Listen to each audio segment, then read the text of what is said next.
encoder. Okay, we have a break. We can have, if you like, about halfway through. Yes. Welcome to Paranormal Palace Radio, where truth Can I do that right now? equals reality, and truth is often stranger than fiction. Hello, everyone. Welcome to Paranormal Palace Radio. This is your host, Royce, the Redneck Radio Man. And joining me today is going to be Nancy Restar. And she's recently had a new book come out, starring, pardon me, folks, Star Ancestors, Indian Wisdom Keepers share their teachings of the extraterrestrials. And we're going to talk about this today a little bit more in depth. So, Nancy, we're on the air live now. All right. How you doing today? I'm doing good. I've just got a beautiful gift from one of my readers, so that was very nice. Ah, okay. It's always nice to get a gift from your readers. Oh, yeah. Beautiful gift. I bet that's unusual, though, isn't it? Huh? Isn't that a little unusual to get a gift from a reader? Well, she ordered all six of my books. Oh, you have 6 books. Yeah. And okay. so... Go ahead. Yeah, and so you have people who really love the work. Well, that is true. So, I knew we was going to talk about your more recent book today, Star Ancestors, Wisdom Teachings of the Extraterrestrials, I think it is, if I'm not mistaken. Yeah, that's a reprinting of my first book, actually. Oh, okay. Okay, it's a second edition, but it is really like a completely different book because the first one was a coffee table book, quite large, and this one is smaller and it's more accessible for people now with the economy the way it is. So that's very good. I'm happy about it, and it's beautifully done. You know, they just do beautiful work. It's also a space saver. Huh? It's also a space saver. Yeah, they do just really great work putting books together, I must say. So, let's talk a little bit about that. Why don't we first get a little icebreaker going on here. Let's see, listeners get to know a little something about you. What was it that got you into, the idea for these books dealing with specifically E.T. and the Native Americans in ancient times versus some of the other topics you might have wanted to cover? Well, actually, I was working on a historically based fiction book about Henry Hudson and the Mohicans when he went up the Mohicanatuck, which they ended up calling the Hudson River. And it was historically based fiction. I started it while I was a professor at Bard College, visiting professor for a couple of years. And I couldn't get a literary agent. I couldn't get anyone to look at it. And it was actually a really great book, I thought. But I couldn't even get an agent. So I thought, well, I kind of threw it to the wind in the respect of the next opportunity that came up to me while I was in between courses. I was really speculating whether to go teach another course at Bard or not. And I was in Woodstock, New York, and I was approached by a producer from Toronto, Canada, about a huge music event that was fixed to jump off to coincide with the 50th anniversary of the Roswell crash. So I was not a UFO enthusiast, a UFO hunter. I wasn't even involved with the subject at all. I had been involved in that subject when I was younger, a little bit, not professionally, just as an experiencer, but I kind of left that and moved on. So I decided to take up the producers, and I became an associate producer of the 50th anniversary of the Roswell crash, which was going to be held in Roswell. It was set to house about 150,000 people, and we had Sheryl Crow and U2 and Chris Carter. And my job was to gather together all the indigenous ancient astronaut stories from Australia to Peru to North America. Whoa. So I started doing that, and I was getting information out of Australia. I was working with actually a woman whose mother was a pretty well-known filmmaker in Australia. So we started, and I was scouting locations. I was going to talk to elders, throughout the Southwest because I was living in Roswell. And then come around spring, I think it was around spring, I can't remember the date of that Heaven's Gate mass suicide, but that operation, that PSYOP operation ended our concert because the sponsors we had, which were Pepsi and Frito-Lay and Budweiser, and they didn't want to be involved in an event where people might drink cyanide to go leave with the UFO people, right? So that was, and that event, do you remember that Heaven's Gate mass suicide? Oh, yeah. That's probably why they wouldn't want to be involved in that. Yeah, well, that event was just a CIA operation. Oh, was it? Huh? Yeah. Oh, I didn't know that. I mean, everybody heard about it. It was on the news, but nobody hears it was a CIA, well, kind of like a false flag? Yeah, like a false flag psychological operation, which it was intended and demonstrated the fact that big sponsors will not fund events when there's something around that subject where people are, committing mass suicide. So we lost our sponsors. The event really didn't happen for me at all. I mean, I didn't go to the event, but I think they had a mini event. But it was so fascinating. To me, the information, I thought, well, I'm just going to keep going. I just really want to delve into this subject because it was fascinating.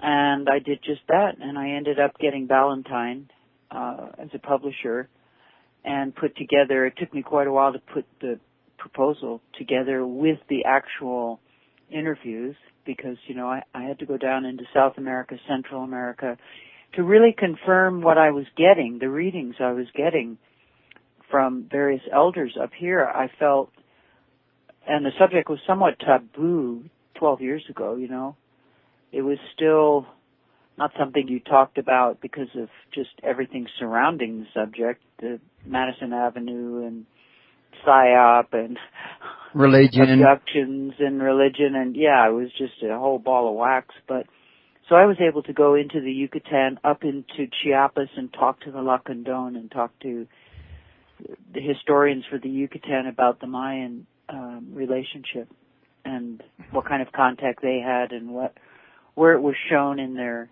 artifacts and all of that. And so it just became a great mystery. And I was the only one interviewing indigenous people at that time on the subject, So all your work and doing all this, is that the reason why you were selected for Ancient Aliens? Because I saw you on that show. Yeah, I was on, I think, about 6 times. Excuse me, I guess I have another call. I was on there about 6 times. The last time I was on came out at the end of April, beginning of May. And that was pretty much, I think, the best for me. But it fell into some of the storyline of things that they were wanting to cover. And I went on, and so did Clifford Mahuti from Zuni. Now, I missed him, but I know they had a lot of different people on there, and a lot of the people I knew had been on my show before. And I saw you, and I said, I'd like to have her on my show one day. And, well, I just recently got the opportunity. Ah. So I was familiar with you. Yeah, so that's kind of how it started. I started the book, and then I went globally. I did Japan, Islam, Aboriginal Australia, Jerusalem. I tried to cover all the indigenous people around the globe. And then the third book of the series, because it's a trilogy, I came back over to the United States. And during that period, I was working on that third part of the trilogy. I decided to make a documentary because I started to realize people weren't reading books anymore like they used to. That is true. It's very hard for people really to kind of sit sad, down. because I've really read some interesting books on this subject. Yeah. But, I decided, well, people can't handle, people are having a hard time centering themselves, relaxing themselves to the point where they feel like, they can read, or they can spend time reading. So there's such a sense of urgency about everything, it seems right now, that, reading is not on the forefront of what a lot of people are doing. Now, there are a lot of people who do read. But I decided to make a documentary anyway. And that's what I've been doing since 2004. Now, I also did some other books on top of it. After Star Ancestors, I went on to interview military intelligence people and people in corporate alignment with aeronautics and intelligence. So that just became a whole nother couple of years worth of research and interviews. Oh, I can imagine it did. Yeah, and now I'm just still working on the film. I just filmed Clifford Mahuti, and I'm filming a Kiowa gentleman, and I'm just getting closer to getting finished. Well, I was going to ask you about this documentary. One of them I was going to ask was, how many have you done? Completed. Interviews or documentaries? Documentaries. Well, this is my first documentary I ever did. Okay, so... And, yeah. Have you completed it? And I am just completing the interviews this summer because, it's changed over the period of years, and the country's changed, the world has changed. But I was invited to premiere it in Rio de Janeiro in Brazil at the Uranium Film Festival because a lot of the message that comes through the ancient astronaut, the ancient peoples, is about the splitting of the atom and the nuclear issue. So the ancient Native Americans were familiar with the concept? Oh yeah, but because there's been a lot of contact going on for time immemorial. Judging from your book, when I read it, I would agree there's been a lot of contact with quite a few Native Americans. And I'm going to get to the book here in just a second, but you were talking about the documentary, so I wanted to kind of focus on that for just a quick minute. And, I wanted to also ask you, can you tell my listeners a little something about the documentary, like what it's about, when's it due to, come out? Will there be a DVD available on the market for those that want to buy one, stuff like that? Well, the film, I'm hoping, once I've got the last couple interviews, which I've already, am doing now, then I have to edit, and that's always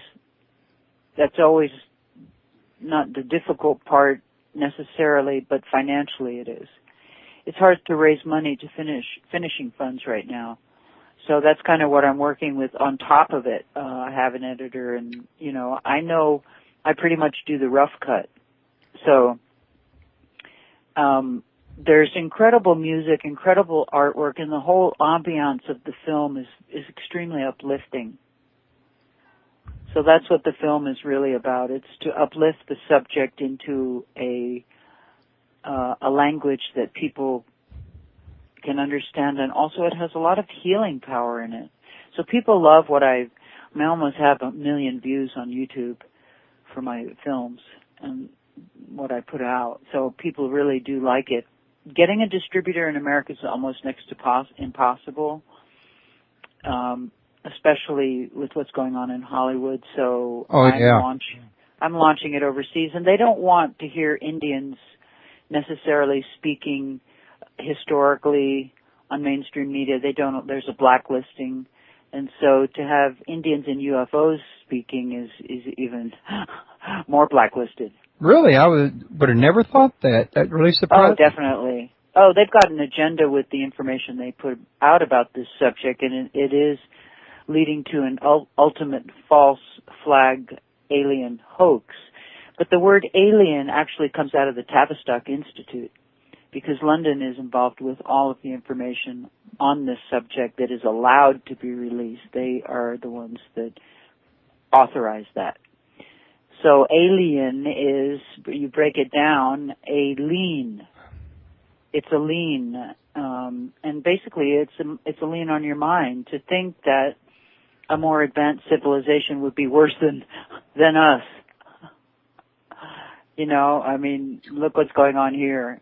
So, you know, people say, oh, ew, they're scary, they do this, they do that, they abduct, they use needles.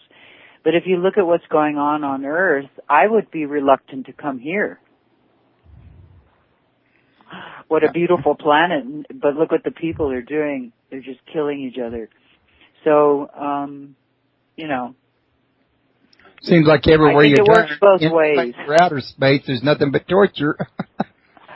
Yeah, I mean, why would a more highly advanced race want to come here and look at what's going on? It looks like a dangerous place, doesn't it? Pretty much. Now, but it's a beautiful planet, and it is a university, and so we have to learn what we have to learn here, and then move on, hopefully. Right. Now, one of the things I wanted to mention was that your website's www.nancyredstar.com /content.htm, or you can just put nancyredstar.com, and it'll automatically forward to that exact page. For those that wish to speak to Nancy, ask a question, you can call in at 832-632-7904. And also, if you scroll down below the chat room and below the phone number, you'll see her picture and her show description along with her link. It's hyperlinked, so all you have to do is click on it. You don't have to remember it. And it's got a description of her and the show and what she's doing. And it's got links to at least 2 of her books. At the time I put this description up, I was not aware she had 6 books, but when I get ready to move it to the archive tomorrow, I plan to, tomorrow, the next day, I plan to go to Amazon and try to find links to the rest of her books. Are all of your books available on Amazon? Yes, Legends is the other one. The 4th one, called Return of the Star Ancestors, that has not come out yet. I want that to coincide with the film. Then Life with a Cosmos Clearance, that was a book I did with a former NRO. Well, he was a Conrad courier for President Eisenhower, and he also was in the Disclosure Project, but more so than that, he had worked for the National Reconnaissance Office. So I did a book with him, and then I went back into the Disclosure Project, trying to avoid the influence of the government in that project, because that project really was put together by the Clintons and the Rockefellers. Really? That's who funded that project in the beginning, yeah. I just got the Freedom of Information documents on that and the pictures of Lawrence with Hillary. Yeah, and the whole board of directors. It's everybody who's involved in that, which was basically went nowhere, except for it went a lot of places to convince people that these extraterrestrials do exist. But the way the campaign was created was really a media event. That's really all it turned out to be. And I remember I used to talk to he was a lieutenant colonel, Charlie Brown. He was in charge of the Grudge Project. I'm not sure if he's still alive because a lot of these gentlemen have moved on. Oh, yeah. Edward Rupert has passed on, and God knows many more. My cousin is Don Phillips, who designed the U-2 spy plane. He was Cherokee and Parker and Phillips. And he was part Cherokee and he was Scottish, but he was out at Groom Lake Air Facility around, in the very, very beginning, because he worked for Kelly Johnson, Lockheed Skunk Works. So he's in the book. And, I interviewed Jim Mars, and it's a 2-part book. I self-published it. How did you manage to reach Jim Marrs? Well, I did a conference with him in Laughlin, so I had his contact information. He's got a contact link on his website, but I've sent 2 or 3 emails, and I don't know if my email's bouncing or if his email is full or what, but I never hear back from him. Have you tried to get a hold of him through where he teaches? Oh, he teaches? Yeah, I think he teaches at a university in Texas. Oh, I wasn't aware of that. Yeah, I have his. I've got his new phone number. He has another phone number that he changed his number. I'll have to see if I can find it for you. Okay, appreciate that. Yeah. Coming back to the book, well, actually, we're about 20 minutes into this. I was going to, in about 10 minutes, ask you if you want to take a break, but that means I'll get into the book and then interrupt what we're talking about the book in about 10 minutes. We just go ahead and just take a break now instead of in 9 minutes? Sure, if you want to do that. How long is the break? I would say I have to give a look at my music that I use for the break here. It says here it's 3 minutes and 39 seconds. Okay. And I'm going to go ahead and start that music and put the microphone on mute so that, I won't accidentally be talking in the background here. Okay. And I will be back in about 3 minutes and 39 seconds. Okay, I'll see you then. Okay, thank you.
Okay, everybody.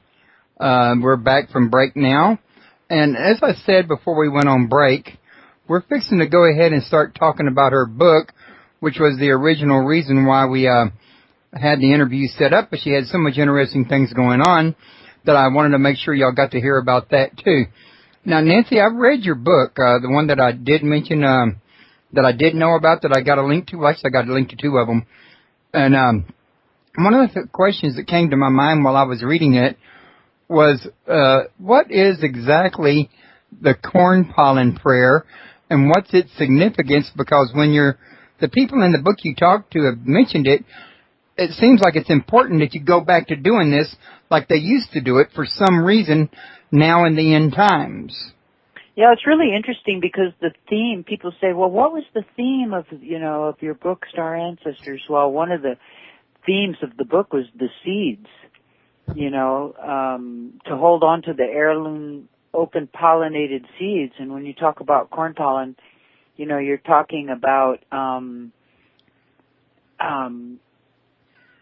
genetically modified corn.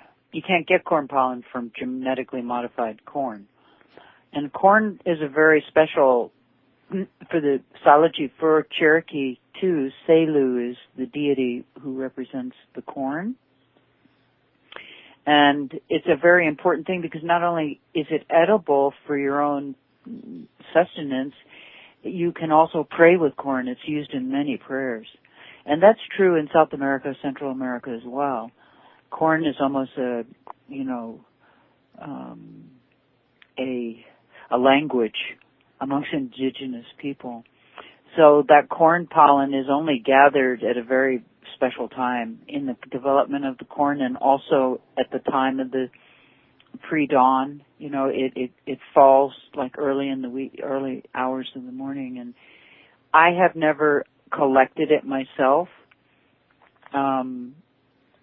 It takes some time to really know, what you're doing with it, but the elders that I went to did know how to collect it, when to. It was their own corn. Of course, they were collecting it from their own farming.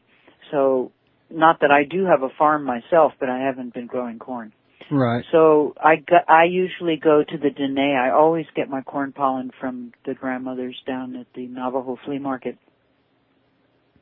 Yeah, I think when I was reading the book, I noticed that one of the elders you were speaking to actually put some of this corn in your hand, didn't he? Well, that was a woman, yeah. It was Harriet Goodluck, and she showed me how it's gathered, and she explained to me how she prays with it, and it's all in the book.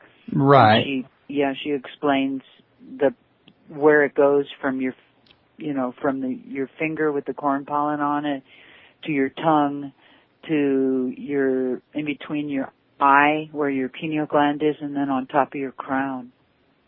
And she does that. I think I explained that in the book. So could you tell us perhaps what purpose exactly this serves to do this part of the ritual in the prayer? Well, I'm not Dene, and although I use corn pollen myself for very special prayers and rituals that are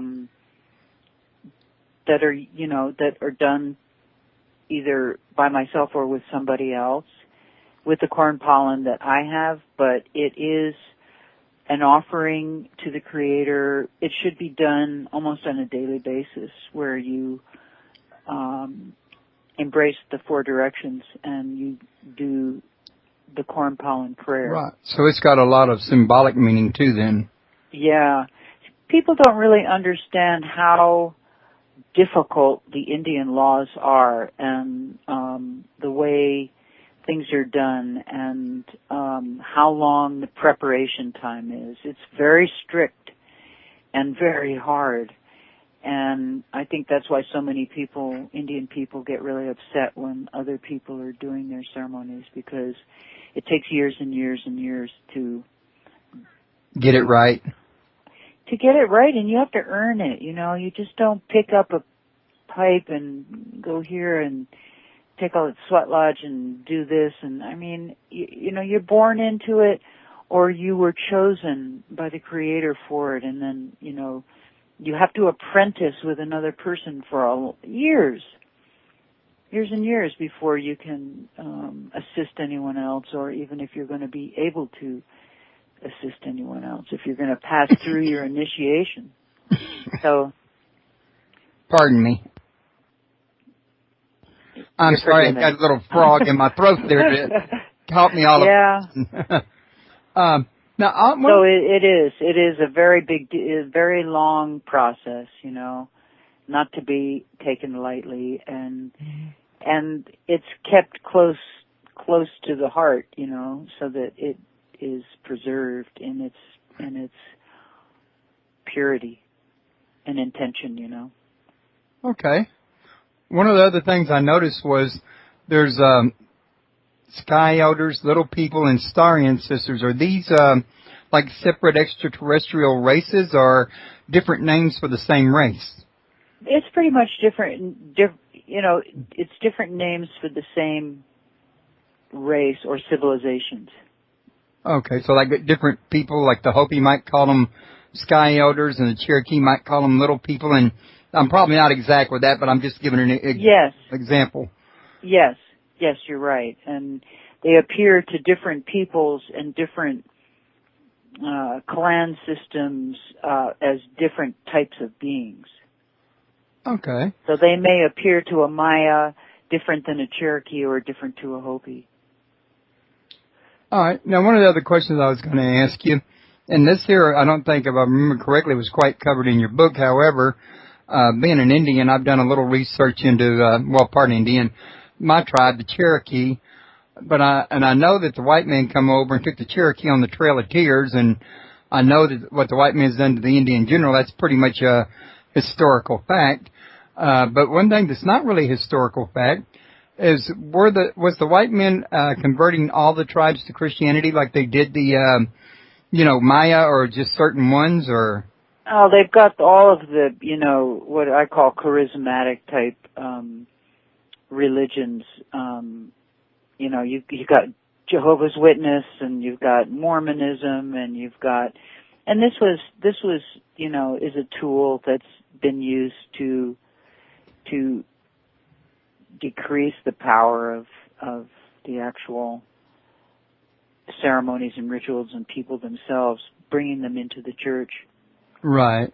Which all of those branches you mentioned are all different denominations of the same thing, which is Christianity, a very multifaceted diamond in itself, you might say. Yeah, it's caused a lot of problems, but that's partly why they did it, Yeah, well, I've broken away from religion altogether, and I'm more into spirituality now myself. I think it's a better path to take. A lot of people are that way now. Well, the church has proven itself to be not trustworthy. Right. So. Now, also I read in your book about some tribes having traditions about a red star planet, and I was wondering how many tribes had these kind of traditions. Well, I think that's from an interview with an elder, Molly Massaticus Keating, and she's talking about the Apache being connected to a red star, which she was thinking might be Mars in that interview. That's what I was thinking. But she also said that almost every tribe, almost every group of Indian people come from the stars, say they come from the stars. So it's admitted, itself within the people, from the people. Like Anishinaabe means man who came down from the stars, or Iroquois, the woman who fell from the sky. You see it in the names of the peoples. Oh, okay, yeah, and I believe your book mentioned that too. At one point, I remember seeing something to that effect. Mm-hmm. And I do know that it's not just the Native Americans who have this here tradition. There's other people that and other cultures. I want to say Egypt, but I might be wrong. It might be another one I'm thinking of. Tells us that we came from Lyra. I know that's attached to the Atlantis theory. Right. I don't know too much about Lyra. Oh, it's Lyra. I thought it was Lyra. I've been pronouncing it wrong. Who knows how long? Yeah, I think it's pronounced Lyra. But I don't know too much about that. Daniel Salter used to talk about that quite a bit, but I see us coming from the Milky Way, the Pleiades. That's our home. I mean, that's what you see on the maps and the Hyde maps, and I believe that's probably we're closer to that, then, and I'm not sure where Lyra is. It might be in that. I'll have to look at the star system to see where it's placed. It might be in that Seven Sisters, they call them. Yeah. There's 7 of them, and the women Right. are 7. Mm-hmm. Matter of fact, I had Christine Day on a year or two ago, and she has a book out that talks about the Pleiades, and, you know, she's been channeling with them and had quite a, you know, bit of information on that. And I think it can make a lot of sense, but there's also theories about Sirius, and I propose that maybe there's another possibility that maybe some people might have come from Lyra, some from Sirius, some from, you know, Pleiades, in different places, might even account for the different races. Mm-hmm. I mean, just a possibility to think about. Mm-hmm. Now, also, one of the things you mentioned in the book was tetrahedral geometry. What can you tell us about that? Oh, you're talking about the tetrahedron? Yeah. Yeah, that was a drawing I did of Avery Hill and Sudbury. That was part of that interview with Molly Massatakis where she was talking about Richard Hoagland placing a vinyl overlay over the monolithic monuments on Mars and then laying that overlay right over on top of Avery and Silbury, and they match perfectly. They fit completely perfectly together. So that what he's saying is they're all related. The monolithic structures are like related to ourselves. Yeah, I knew that. I read something before about tetrahedral and tetragramman. I think the tetragramman was supposed to have been the original name for God, is what I read on some websites. And I thought the two were connected. That's pretty complicated, but if you look at Richard Hoagland's addressing the United Nations, he talks about it there, the 19.5 degrees that appears in many monolithic structures on and off the planet. Okay.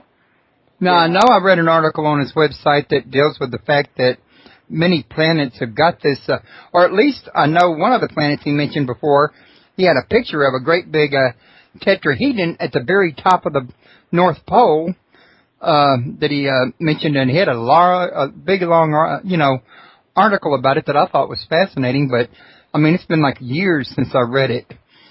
Now, tell us about Thomas Ben-Yaka and his prophecy. Well, I can't really speak too much on Thomas Ben-Yaka because the Hopi prophecy is for the Hopi to talk on. And I don't really, I don't really interpret, Only thing that I will touch is things that were talked about in the book. But as far as Thomas Ben-Yaka is concerned, if he's not in Star Ancestry, I don't know if he's in there. Yeah, I think he was in there. I'm pretty sure he was. That's, I think, where I read it. Yeah, I think it was a brief. I think it was a brief description that Molly was talking about this gathering at the UN. Yeah, I think it was. Yeah, it was. But it caught my eye. Well, it wasn't just the Hopi elders, though. There were other elders from other nations that went to deliver the prophecy, and they had been knocking on the United Nations door for 42 years before they let them in. So that just tells you a little bit about the country we live in.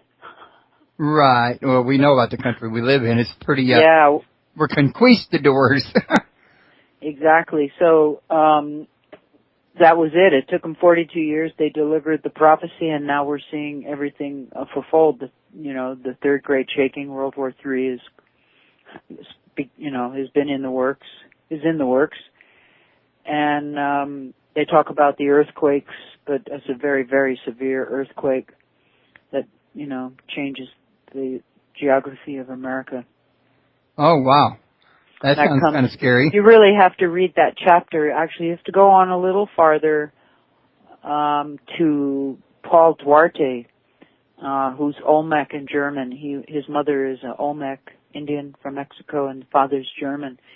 And he talks quite a bit about, because he spent time with the Hopi, he could really do that, because I have not.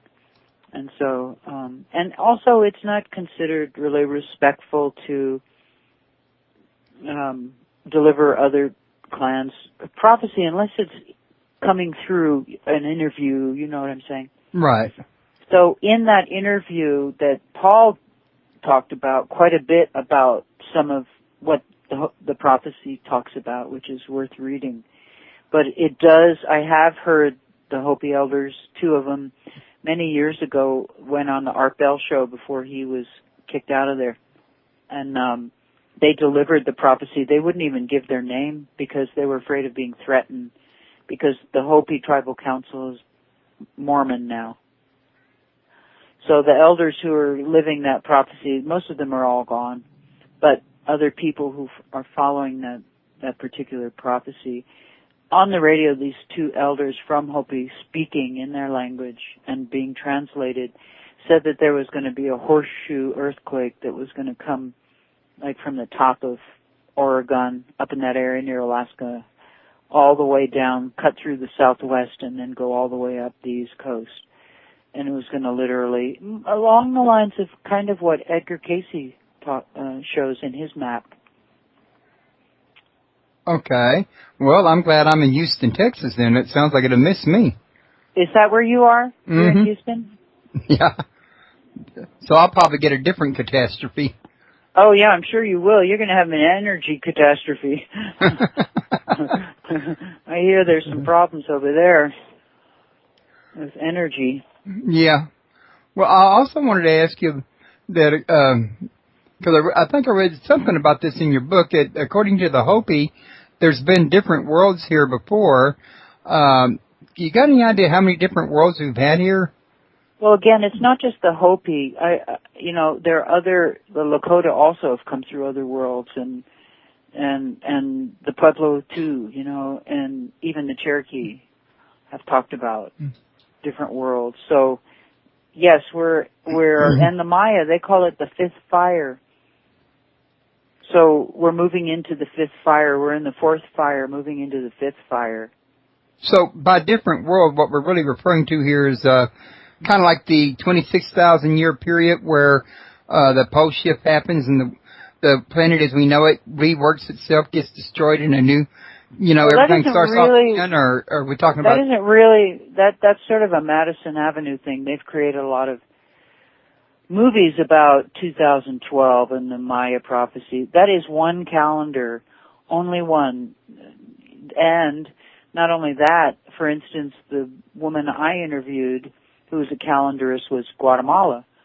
That's different. There are up to, I don't know how many different calendars over in the Yucatan and Chiapas, up to 36 calendars. So when I interviewed the Mayan Guatemalan calendarist, she wouldn't tell me she wouldn't interpret the last 4 calendars in this, beyond 2012, because she said they were too sacred to be spoken of. So when they interpret that calendar, the 2012, it really has to do with the sun and Venus, the Venus transit, the sunspots, the sun exploding the way it is, and then that's creating earth and climate changes. And it's more about that than it is, it's certainly not the end of the world. But we speak that we emerge from inside of the earth 4 times before this next fifth world, where we probably will have to go inside of the earth at some point. Okay, that makes a lot of sense.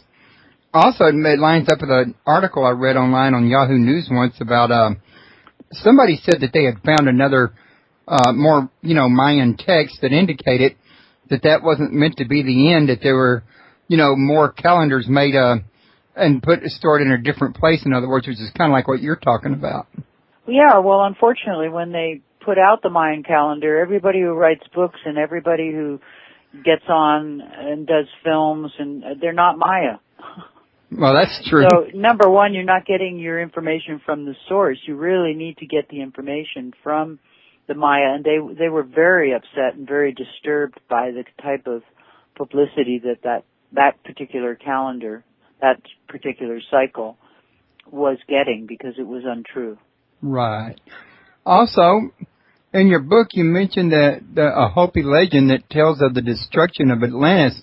That led me to wonder, are the Hopi by any chance survivors of Atlantis? Well, again, that was not me talking about it. It was someone I was interviewing, and she's talking about how the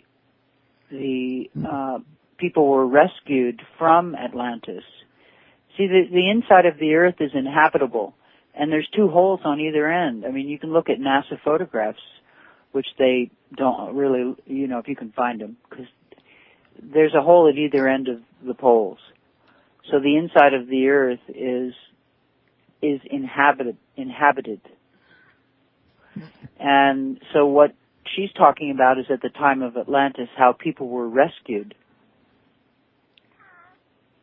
Okay.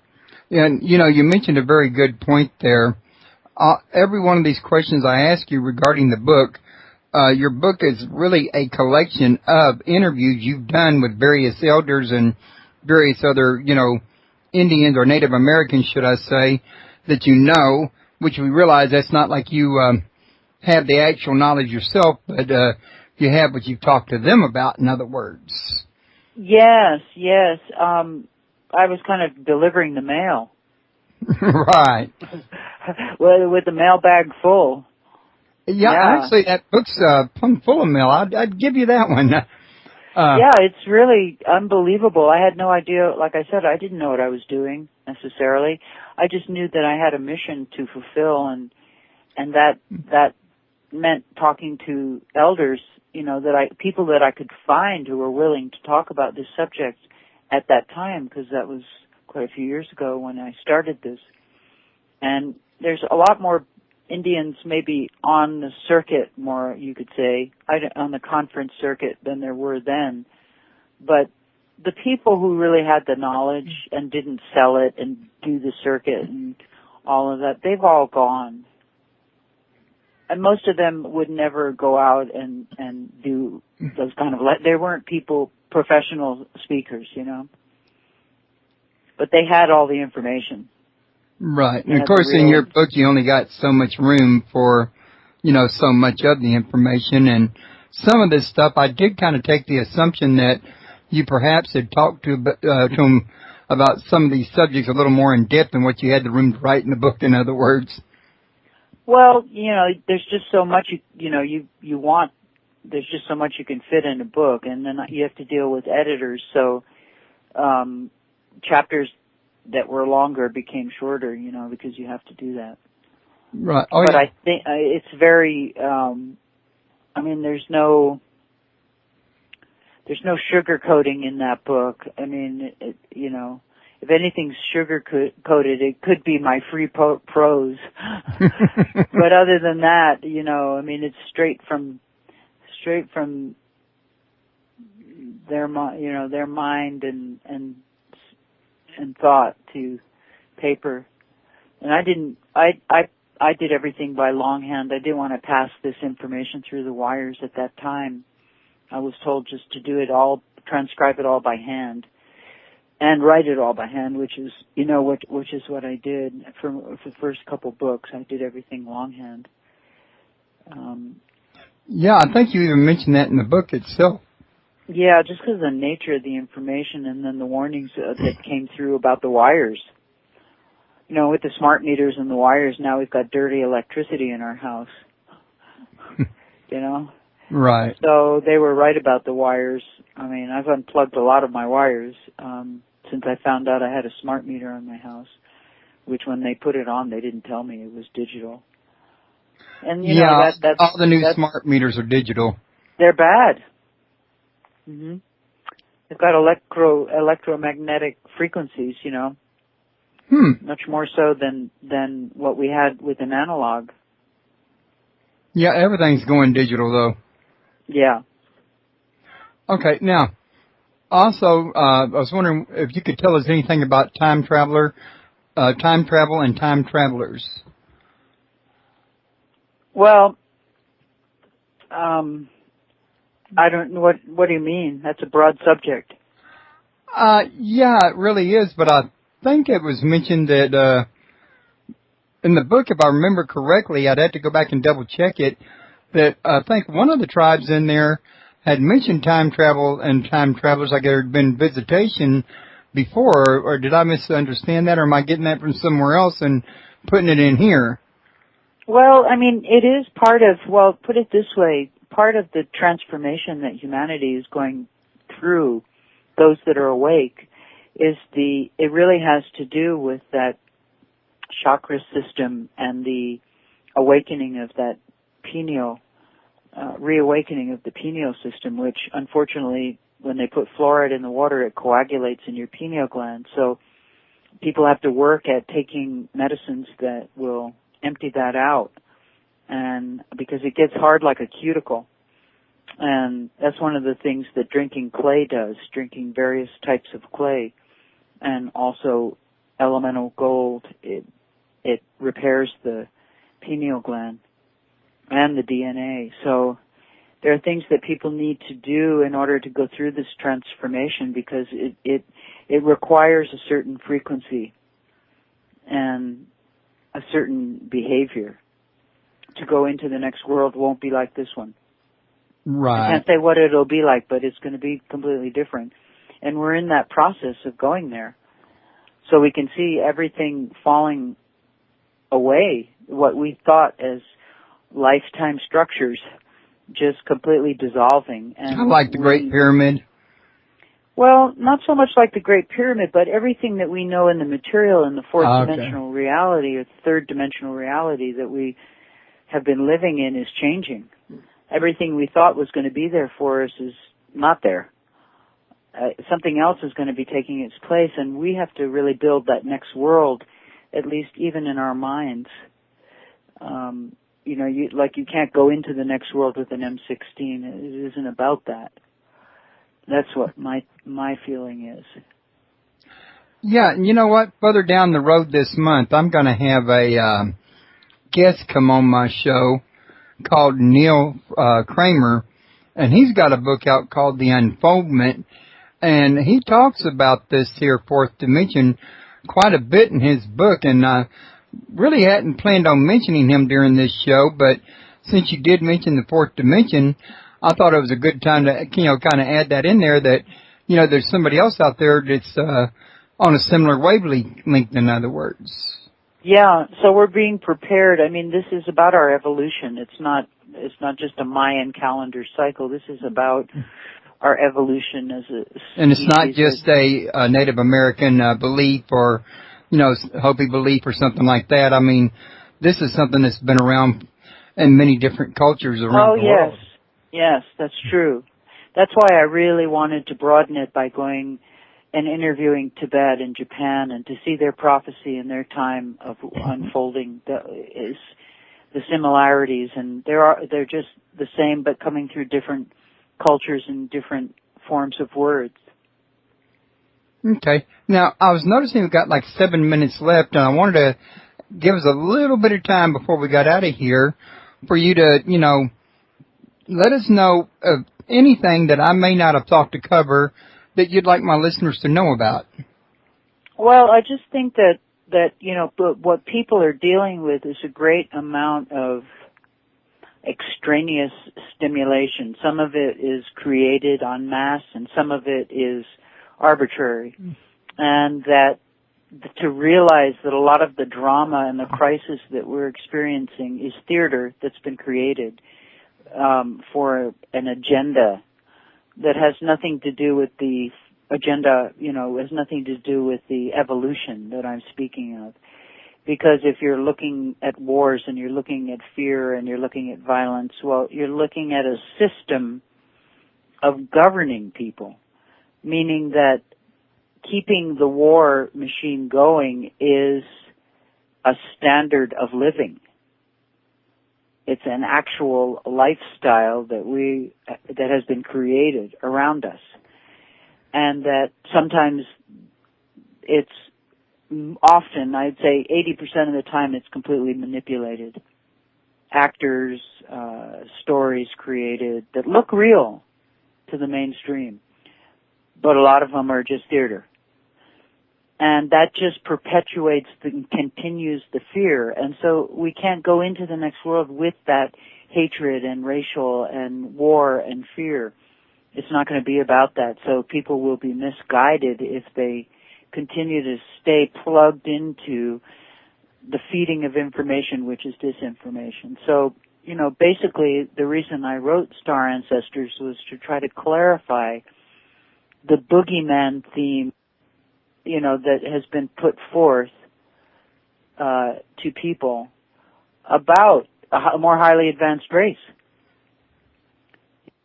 Yeah, because there's a lot of negative material out there about ET and, you know, and the abductions and the mutilation. They don't even do that. That's done by the United States government. And that particular area where that happened is called the war zone in the intelligence business, because that's where they test out all their superconductors. So the plasma and laser rays that they, you know, weaponry that they ended up using in Iraq was tested up in that area first, where the cows are. One of the interesting things about that is it's usually the Greys that are being accused of doing this, and one of the things that's been noted on this by several people that I've interviewed that I know, Nigel Kerner, Daryl Sims, and Richard Dolan, and others, is that they have no genitals, and this has led many people to believe that these are actually androids. Well, they're reconnaissance. They're on reconnaissance. They're biological entities created by a more highly evolved race to do. They don't need these beings don't need a craft to come here. You know, they're already here, and they don't need to come and go in a craft. And most of the craft that we see is our own or other government. So, you know, that isn't how they traverse the universe, but I believe that entity may be a biological entity created to do reconnaissance. Well, that's a possibility. We have no real idea yet where technology and, you know, nature meet at, and other races might. Yeah. Okay, now, real quick, like, in the time we got remaining, can you, you know, give us any last-minute thoughts you might have? Well, I just think, you know, I had put something up the other day that when I interviewed Clifford Mahuti, something that he said, which I want to just read here, if you don't mind. Sure. Just take me a minute to get to it.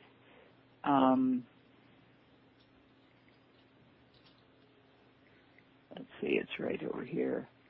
I have a weekly Clifford Mahuti update on my Facebook page.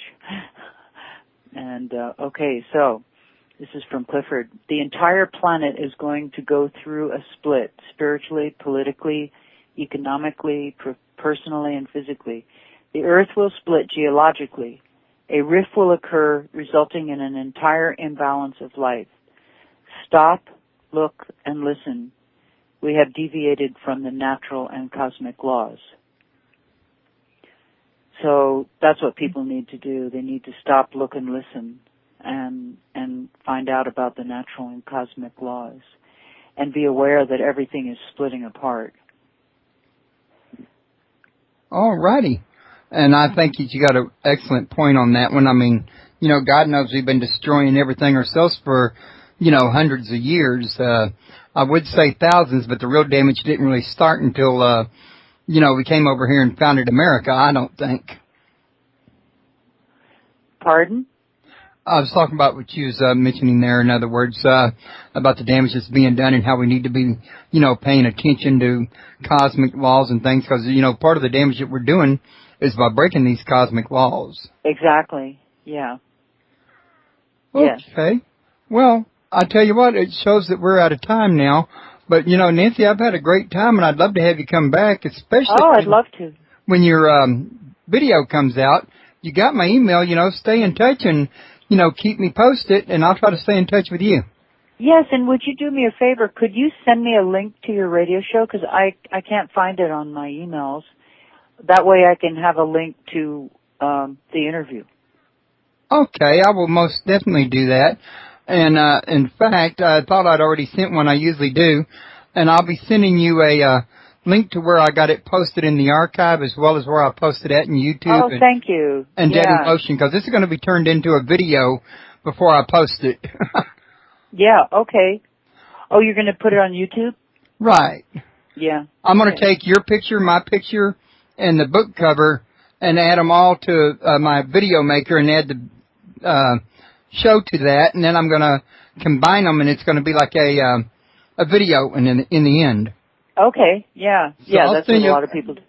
I'll send you a link to that when I get it up. It might be a couple of days.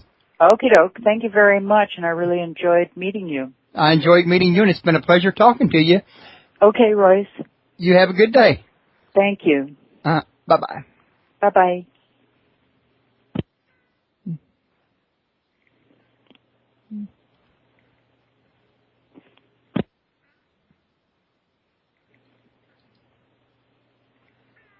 Hello? Okay, I'm sorry. I thought I heard you disconnect, so I didn't disconnect. Let me get that. Oh, I was trying to disconnect. Okay. All right, I got it. All right. Okay. Now, everybody, real quick, like before I shut the show down altogether, I'd like to make mention to everyone that, as y'all already know, I was down with my voice being missing for several days, a little over a week or two. And I'm back up now for as long as I last, with the weather being what it is. And I went ahead and posted all my shows for August down below the chat room here for anybody that wants to be kept up to date on it. Tomorrow I'll have my regular Tuesday show, Behind the Cosmic Veil, with Thomas Fusco. And that, I think, is a very promising interview. And then Saturday I'm going to be talking about Forgotten Worlds with Patrick Chouinard, and I might be pronouncing his name wrong. And then I'm going to have further down the road in August on the 11th, which happens to be the day before my birthday, From the Bodies of the Gods, Part 2. And this man was on my show a month or so ago, was a great guest, but we ran out of time. And once again, Gordon Johnny Noto is going to be coming back, and this time he's going to be talking about moon anomalies, and that's going to be on August the 13th. And I want to say that's at 8 p.m. if I'm not mistaken. No, it's at 1 p.m. It's going to be a day show. And I'm going to have The Disappearance of the Universe with Gary R. Renard, August 14th, and that seems to be promising. The Big Book of Reincarnation, Saturday, August the 18th, with Roy Stimmen. And then The Unfoldment with Neil Kramer on Tuesday, August 21st at 8 p.m. And then Gordon Johnny Noto will be coming back one more time. And I put on here he's going to be talking about Planet X News, but he seems to change his topic at the last minute, so we may have something, because he has new things come up all the time, and we may go with something new as it comes up. And then we got AD, After Disclosure, with Richard Dorland. And I would have liked to have gotten his co-author, Bryce Zabel, but I didn't hear back from him. I don't know if my email bounced or not, or, what happened. But at any rate, I did get Richard Dolan. And this is a very fascinating book. I'm working on it now. It's going to be Tuesday, August 28th at 1 p.m. Why would I schedule a show for Tuesday? That may be an 8 p.m., and I might have just marked it on here wrong, because the 28th is a Tuesday. I may have just forgot to change it when I copied and pasted it. So count on that for an 8, because I really think it is. So we got a lot of things coming up in August. You can scroll down. You can read all the descriptions. You can see their pictures, links to their books if you like them, and what have you. And as usual, these will be archived at YouTube as well as here at Paranormal Palace Radio. Don't forget about visiting World UFO Day. It's already past us, but they still get that website, and, well, it's going to come around again next year. Don't forget to click on the friends links and visit the other sites there. Once again, Alien and UFO Community site is still down, and I may have to take that banner off, since it don't seem like it's coming back. Supernatural UFO is a forum. They're still up and they're going strong. And United Paranormal International is still up and going strong. And I really recommend both of those sites. And don't forget to visit my friends at UKPN Radio, Gary Brown, Jim Harold, author of True Ghost Stories, Around the Campfire, The Gradian Report, Micah Hanks, and Mark Snyder with Ohio Politics Radio. They're great shows. I think if you enjoy radio, you would enjoy going to these shows. And don't forget to spread the word about Paranormal Palace Radio. Let people know about us. I've still got 6 books to go to catch up between now and October. As soon as I do, I've thought of some changes I want to make to the website that might make navigation a little bit easier, help you find the where to sign up for membership, and help you find where the other information's at in the archives, etc. But that may not be until sometime in September before I get that done. In the meantime, folks, I'm going to call this a wrap, and I hope to see everybody here tomorrow night at 8. Thank you very much, and y'all have a good day.